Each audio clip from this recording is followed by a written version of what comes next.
ఆంధ్రప్రదేశ్ ఆర్థికంగా అత్యంత గడ్డు స్థితిని ఎదుర్కొంటుంది. ఒకవైపు పెరుగుతున్న అప్పులు, రెండో వైపు రాబడి రాకపోవడంతో రెవెన్యూ లోటు వేగంగా పెరుగుతుండడం, ఇవన్నీ ప్రభుత్వాన్ని తీవ్రంగా కలవరపరుస్తున్నాయి. ప్రజలకు ఇచ్చిన హామీలు కూడా అమలుపరచలేక చంద్రబాబు సర్కారు సతమతమవుతుంది. ఇలాంటి తరుణంలో కేంద్ర ప్రభుత్వం ఎంపీ ల్యాడ్స్ ద్వారా, అంటే ఎంపీల లోకల్ ఏరియా డెవలప్మెంట్ ఫండ్స్కి సంబంధించినటువంటి నిధుల ద్వారా అనేక అభివృద్ధి కార్యక్రమాలకు పూనుకోవలసిన ఆంధ్రప్రదేశ్ ఎంపీల పరిస్థితి అత్యంత దయనీయంగా కనిపిస్తోంది.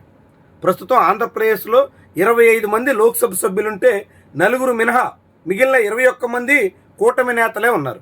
అందులో 2 జనసేన, 3 బీజేపీ, మిగిలినటువంటి వాళ్ళు తెలుగుదేశం పార్టీ తరఫున ప్రాతినిధ్యం వహిస్తున్నారు. ఈ మొత్తం 25 మంది ఎంపీల్లో ఎంపీ ల్యాడ్స్ వినియోగం విషయంలో అత్యంత పూర్ పెర్ఫార్మ్డ్ నేతల్లో కనిపిస్తున్నారు. ఇప్పుడు మనం డేటా పరిశీలిస్తే దేశవ్యాప్తంగా మొత్తం 11,577 కోట్ల రూపాయలు ఎంపీ ల్యాడ్స్ కింద కేంద్రం ప్రకటిస్తే 3,702 కోట్ల రూపాయలు వినియోగించారు. జాతీయ స్థాయిలో అది 31.7%.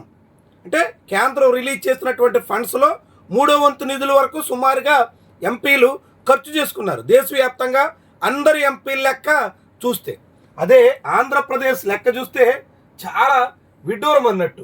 ఈ జాబితాలో ఆంధ్రప్రదేశ్ ప్లేస్ ఎక్కడుందయ్యా అంటే 26వ స్థానంలో ఉంది.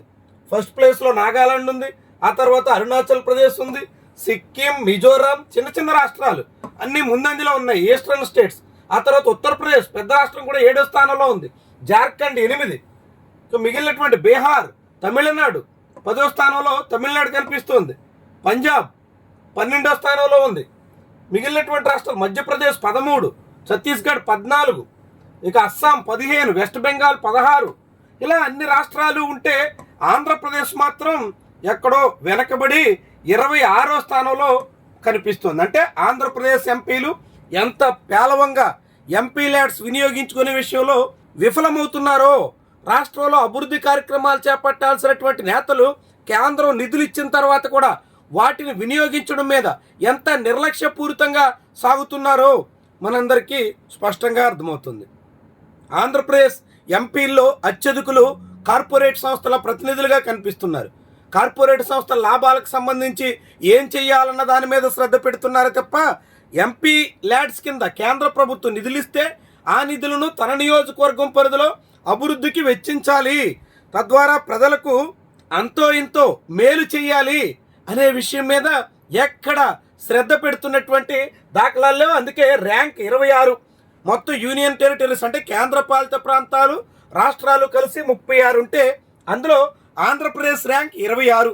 26వ స్థానంలో రాష్ట్రాన్ని నిలబెడితే చంద్రబాబు నాయుడు ఆంధ్రప్రదేశ్ని అగ్రస్థానంలో నిలబెడతాం అని మనకి మాటలు చెప్తూ ఉంటారు. చూడండి, వీళ్ళు ఖర్చు చేసినటువంటి డేటా కూడా చూస్తే ఎంతెంత ఖర్చు చేశారు అని అంటే, ఒక్క ఆంధ్రప్రదేశ్కే 539,82,72,000 నిధులు కేటాయిస్తే అందులో కేవలం 116 కోట్లు మాత్రమే ఖర్చు చేశారు. మొత్తం కేటాయించినటువంటి దాంట్లో కేవలం 21.6% మాత్రమే ఆంధ్రప్రదేశ్ ఎంపీలు వినియోగించారు.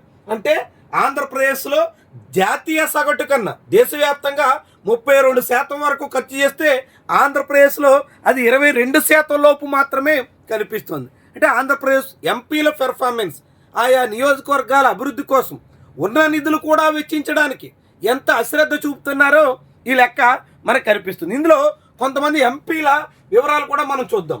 ఎంపీలు ఏ ఎంపీ పరిస్థితి ఎట్లా ఉంది అన్నది చూద్దాం. ముందు తెలుగుదేశం పార్టీ పార్లమెంటరీ విభాగం నాయకుడు లావు శ్రీకృష్ణదేవరాయలు, అతని పరిస్థితి ఏందో ఒకసారి మనం పరిశీలిద్దాం.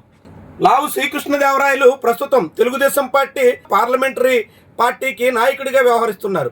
ఆయన ఆంధ్రప్రదేశ్లో నరసరావుపేట నుంచి ప్రాతినిధ్యం వహిస్తుంటే ఆయన ఫండ్స్ యూటిలైజేషన్ చూడండి 1.4%. మొత్తం ఆయన కాన్స్టిట్యున్సీకి సంబంధించి 17.4 కోట్ల రూపాయల నిధుల్ని కేంద్రం ఇస్తే అందులో 24 లక్షల రూపాయలు మాత్రం ఖర్చు చేశారండి. పల్నాడు జిల్లా నుంచి ప్రాతినిధ్యం వహిస్తున్న ఈ తెలుగుదేశం పార్టీ పార్లమెంటరీ విభాగం నాయకుడు మొత్తం ఖర్చు చేసింది ఎంత అంటే 24 లక్షలు. 17.4 కోట్ల రూపాయలు ఇస్తే 1.4% నిధులు మాత్రమే వెచ్చించారంటే ఇతను 98.6% ఫెయిల్ అయ్యారు. 1.4% మాత్రమే. ఎంత పేలవంగా టీడీపీ పార్లమెంటరీ విభాగం నాయకుడే ఇంత ఘోరంగా ఉంటే మనం వైఎస్ఆర్సీపీ పార్లమెంటరీ విభాగం నాయకుడిని మనం చూద్దాం. మిథున్ రెడ్డి ఆ పార్టీకి లోక్సభలో నాయకుడిగా ఉన్నారు కాబట్టి మిథున్ రెడ్డి పరిస్థితి మనం ఒకసారి పరిశీలిద్దాం. ఈ మిథున్ రెడ్డి పరిస్థితి ఎట్లా ఉందో చూద్దాం. ఇది మిథున్ రెడ్డికి సంబంధించినటువంటి డేటా. మిథున్ రెడ్డికి సంబంధించి మొత్తం కేంద్ర ప్రభుత్వం ఎంపీ ల్యాడ్స్ కింద ఆయన నియోజకవర్గం పరిధిలో మిథున్ రెడ్డి ప్రస్తుతం అన్నమయ్య, అదేవిధంగా చిత్తూరు జిల్లా పరిధిలో ఉన్నటువంటి కొంత ప్రాంతానికి ప్రాతినిధ్యం వహిస్తున్నారు. కడప జిల్లాలో కూడా ఆయన ప్రాతినిధ్యం వహిస్తున్న మండలాలు ఉన్నాయి. ఇలాంటి మిథున్ రెడ్డికి సంబంధించి మొత్తం కేంద్ర ప్రభుత్వం 17.9 కోట్ల రూపాయలు కేటాయిస్తే అందులో ఆయన ఖర్చు చేసింది 28.1%. ఈయన కూడా ఇంకా ఫండ్ యూటిలైజేషన్లో జాతీయ సగటు కన్నా దిగువనే ఉన్నారు.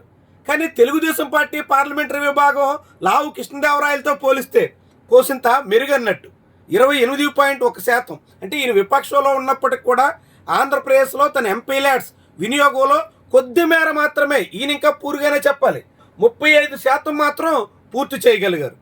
అంటే దాదాపుగా 17.9 కోట్లు ఆయన కేటాయిస్తే అందులో 3వ వంతు నిధులు వెచ్చించడానికి పూనుకుని దాదాపు 28% ఆయన నిధులు వినియోగించుకునే పరిస్థితికి అయితే వచ్చారు. ఇక దీని తర్వాత మనం కాకినాడ ఎంపీ అంటే జనసేన పార్టీ తరఫున ప్రాతినిధ్యం వహిస్తున్న నాయకుడిని కూడా మనం ఒకసారి చూద్దాం.